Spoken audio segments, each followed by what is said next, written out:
Hi, so welcome to part 2 of our navigating the COVID crisis with particular to our third ECQ. So let me now share my screen to continue our part 2. Okay, so I'm now sharing my screen and then ayan, so review muna tayo yung makabagong MSME natin na kailangan bumangon. So what we've had is making sure that the rebuild formula is all about resiliency and recovery natin. So business continuity will show resiliency. So as we navigate the crisis, and strategy, yun ang ating pag-usapan ngayon for you to recover. And what you need there is being extraordinary. So seeing the extra in the ordinary and doing extraordinary things extraordinarily. Okay, so review natin na ang kailangan natin apat lang sa circuit breaker. Kailangan malinaw yung hard facts natin, na-conscious natin ng caution natin ng empleyado at mga customers about our challenges and issues. And then, hindi tayo mabe-burn out, hindi tayo mababaliw, at hindi man tayo mapaparalyze sa pag-iisip. And more importantly, yung burn rate. And finally, si Stockdale paradox natin, kailangan brutally honest. Binigay ko sa inyo yung Delta virus natin, kung ano yung mangyayari with a rational basis for hope. And of course, just be honest, the thinking will not overcome fear, action will.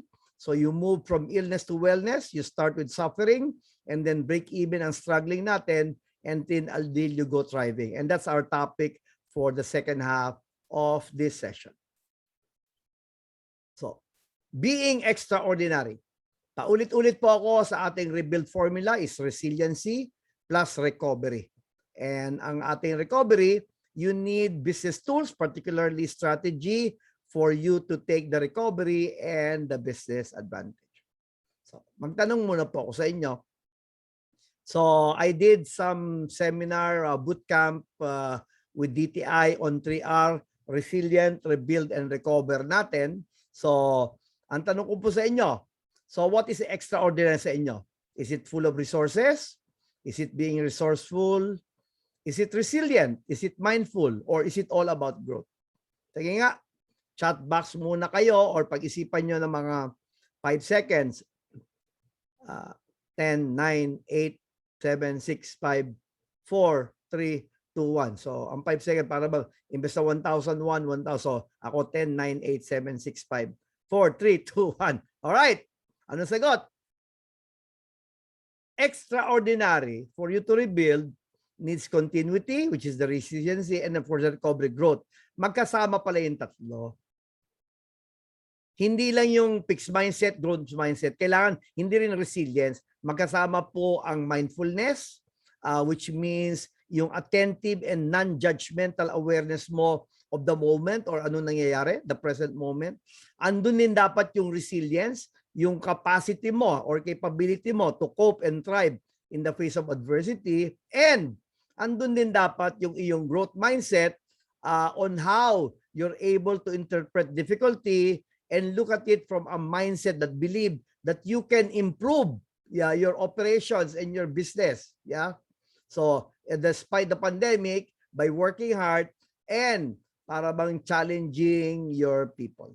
That is a total of making sense for you to balance the extraordinary that involves resilience, mindfulness, and the mindset growth.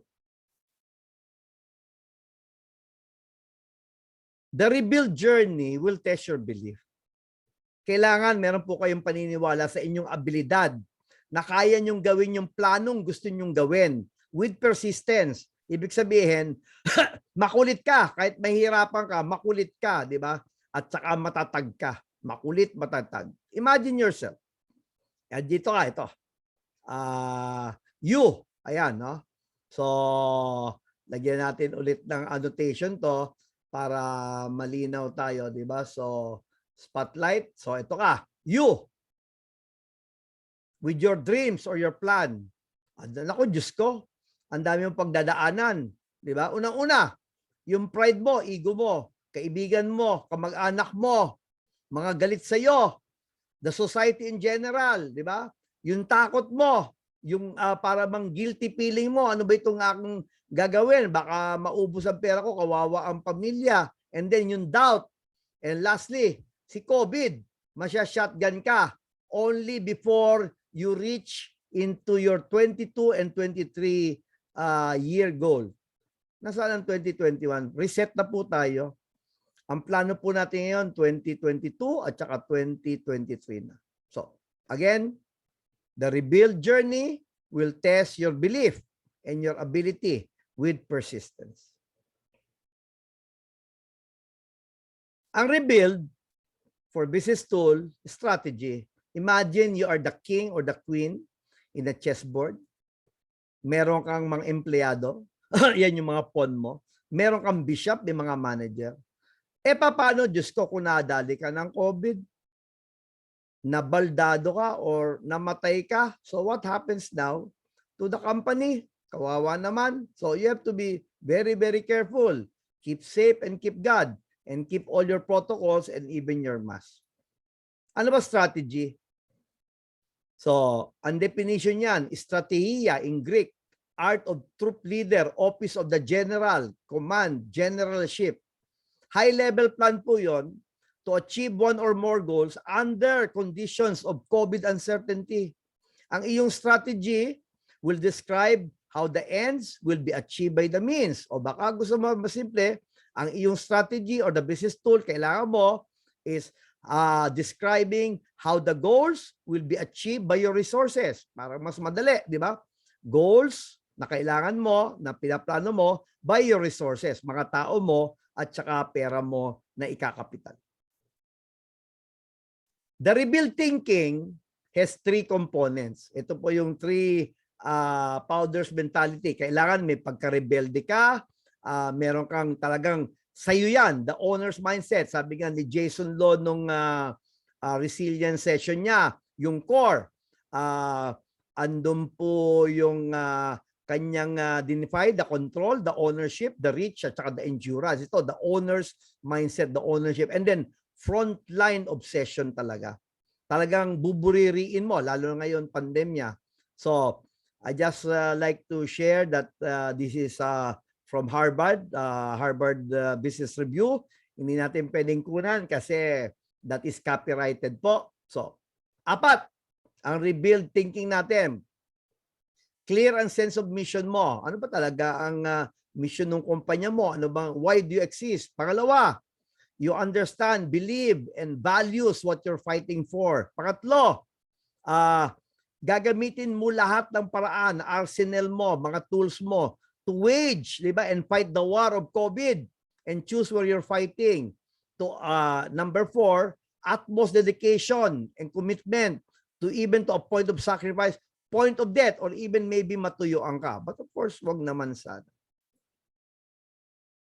Early on in the COVID, di ba, ECQ tayo ng announcement ng March 12. Excuse me. End of March, nag-attend na po ako ng session. Nakasama ko po sa Crisis Management for Leaders. Walang iba po. Si Don Jaime Augusto Sobel de Ayala, JASA, ng Ayala Corp natin. Ito po talagang model of business resiliency and growth mindset. Sabi lang niya, liquidity plus cash reserves to preserve the employee pool as much as we can for as long as we can. Hanggang saan nila dadalhin at saka hanggang gaano katagal. Wow, malalim ang bulsa. Ako naman sabi ko, in a severe downturn, severe na ang declaration ko noon. Unang ECQ pa lang natin, sabi ko, the entrepreneur, myself and you guys, must be able to lead. Ikaw ang magdadala ng iyong negosyo at mga empleyado at saka kailangan handa kang to bleed. Kasi, sabi ko, pandemya ka ako yan, worldwide, sabi ko, baka matagalan. Hindi ko inasahan na matatapos ng 2020. which is one thing that did me pretty well. Si Lola Move naman po, growth mindset in COVID. Si Lola Move, di-declare ko.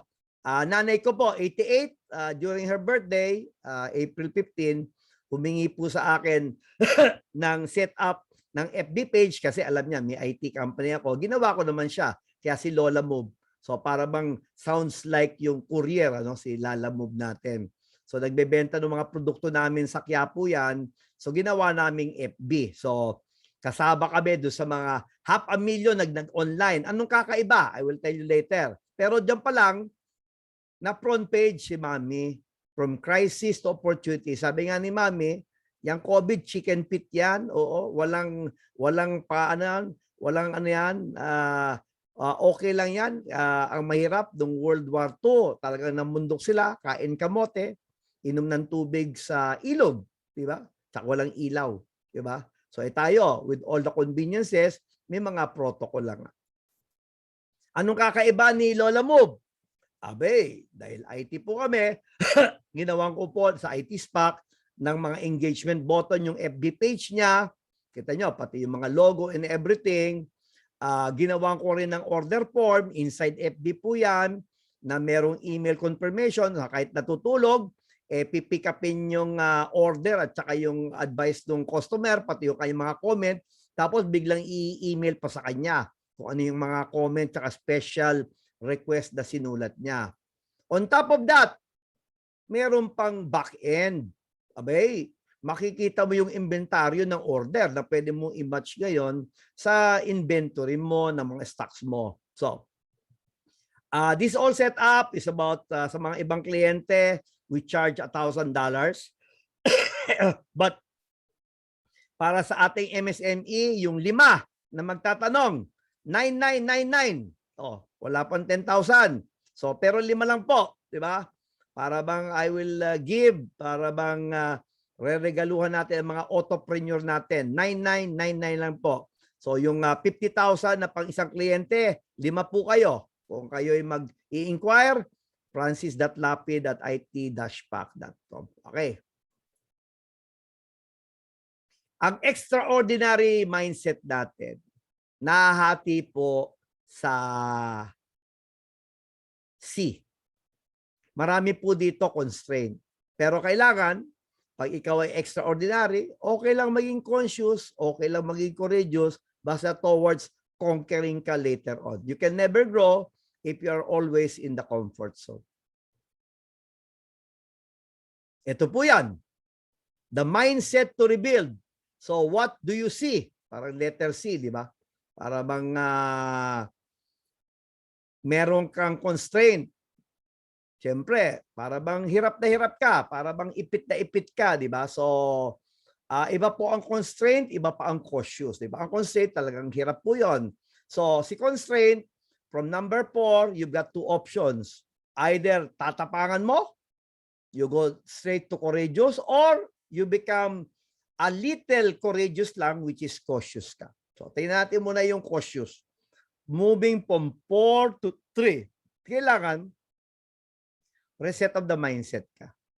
Tapos, magre-reset ka rin, mag-a-add ka ng routine, yung protocol natin, face mask, shield, pati nga yung vaccination card natin, kung may IAITF, opisina, ganyan. At saka kung hindi kailangan lumabas, huwag lalabas, di ba? At saka kailangan distance apart. So, ang request ko lang, don't be too scared. You're following protocol naman and praying, di ba? And then, vaccination, di ba? So, yung iba, meron na.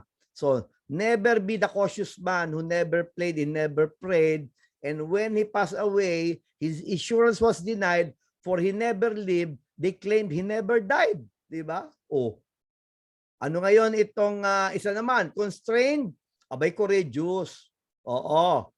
Sabi nga ng dapat yan, reset pa rin ang mindset mo, magdadag ka ng bagong skill. Anong skill mo? Technology, digital. Kamukha ni Lola Move, di ba? Sabi nga ni Mami, una vida con miedo es como la vida medias. Anong ibig sabihin? A life lived in fear is a life have lived. Oh, Eh kung tago ka ng tago, isa't kalahating taon na, ipapalo kung 2 taon, di wala na nangyari sa negosyo. Brothers and sisters, mga MSME natin, please learn to live with COVID and live to learn for you to earn. O, dito tayo ngayon. Courageous, conquering ka. Para ka umakyat from courageous to conquering, reset ang skills, andun pa rin yung ating digital, reset your spend, di ba? Huwag naman masyadong waldas, di ba? Siyempre, you wanna make sure that meron kang safety net din ng konti. Andun pa rin yung, may konti kang para bang dream big, but sabi ko, don't spend it all. So, what your mind can conceive, your hands can achieve, but always wash your hands. Wash your hands. If you yearn to earn, you need also to yearn to learn. Dagdag pa. So I will invite you to my 3-hour bootcamp. Libre po yon. 25,000 po yon. Scholar tayo ng DTI. The other bit, from 3 to 1, from cautious to conquering. Okay, okay lang po. Conquering ka. Iba, sabi niya, parang mahirap yata maging yumaman ngayong COVID. Okay lang po yumaman. It's okay to be rich for as long as you enrich others. Fair lang is fair. There are many opportunities out there, including the opportunity to help others. Sa lagi po, keep safe and keep God tayo. On the other side of a storm is the Ito strength po, that si comes John from Maxwell, navigating through On it. the other side, Raise your diba, sail the storm, and diba? begin. Kailangan you have to be navigating. Just the crisis. because you're struggling doesn't mean that you're failing. Struggling I think doesn't sometimes mean you're people failing. equate struggling with You have to failure. raise your It's sail, not. It isn't even sail, close. and In begin. fact, if you're struggling, it tells me that you're still in the game. We don't see these incredible opportunities first because every opportunity that you and I have is surrounded by a problem. I've never gone to an opportunity that I didn't have to go to the door of problems first. So the next time you have an obstacle, a difficulty, an adversity in your life, don't allow the crisis to numb you. Be alive, learn, feel, fail, learn. Feel, learn. That's what it's all about if you want to make That's what it's this all about. difficult To make time this difficult time a good time. a good time. I'd like to end already. So, kahit ano pong gawin natin, nasa Diyos po ang awa. Kaya I put my hope in God. Nasa Psalm po yun. And I always pray, the Lord is my shepherd. I lack nothing. He makes me lie down in green pastures. He leads me beside quiet waters. He refreshes my soul. He guides me along the right path for His name's sake. Even though I walk through quarantine in the darkest valley, I will fear no COVID. For you are with me. Your rod, your staff, your providence, your protection, they will comfort me. Yun po ang talagang bumubuhay sa atin ngayong pandemya. So, matatalo po natin si Delta variant. Umaasa po tayo. Unahin niyo po, 70% ng inyong family and household bakunado, di ba? Ang inyong mga opisina, sana 70%. So ang magic word po natin, puro 70%. So we must build the herd immunity. Una muna, localize tayo, pamilya muna tayo, tsaka makakasama sa opisina, and then granular sa kanya-kanyang barangay, and hopefully the city, and then the country. We can beat this Delta variant, ladies and gentlemen. Saving lives and livelihood. I'd like to end. May kasabihan, daig ng maagap ang masipag. Better to be ahead than hardworking. Don't be paralyzed by boundless prospect. Seize the most promising ones and commit wholeheartedly. Sheer willfulness po, yung mindset natin. Laban lang po tayo. As I end, the burden of rebuilding, ang ating rebuild session, this Filipino nation, reset squarely sa ating mga entrepreneur. Siyempre, ang gobyerno marami pong gagawin. Safety net, pati ayuda, but not, hindi kakayanin. And the government can never recreate the wealth of the people unless entrepreneurs, excuse me, respond to the challenge in a very, very big way. Tandaan nyo po, itong COVID crisis, itong adversity natin, itong pandemya natin, must not be seen as obstacles to we wished away. Sana matapos na. Hindi. Kailangan sabihin natin, tapos sa yung nakaraan, pwedeng mali yung nangyayari. Ngayon, it's time to lead for a better way. Tulong-tulong po tayo. I'd like to invite you to be a scholar in our incoming third batch ng September ng Resilience, Rebuild, and Recover. Libre po ito by DTI. Bootcamp mentors natin for entrepreneur. You want to attend free? Mentors at lead-more.com. Subscribe to my YouTube channel, including itong ating session ngayon at marami pang iba yan. So, Mentor Dean Pax Lapid po sa natin. So, I almost have 400 subscribers. Isang buwan pa lang tayo. Anybody wanting the FB optimization setup with social media training package, Autopreneur, 9999 lang po, 5 lang po. So, francis.lapid@it-pac.com or mentors@leadmore.com. Maraming salamat po. Keep safe and keep God. This is Dean Pax Lapid. Thank you.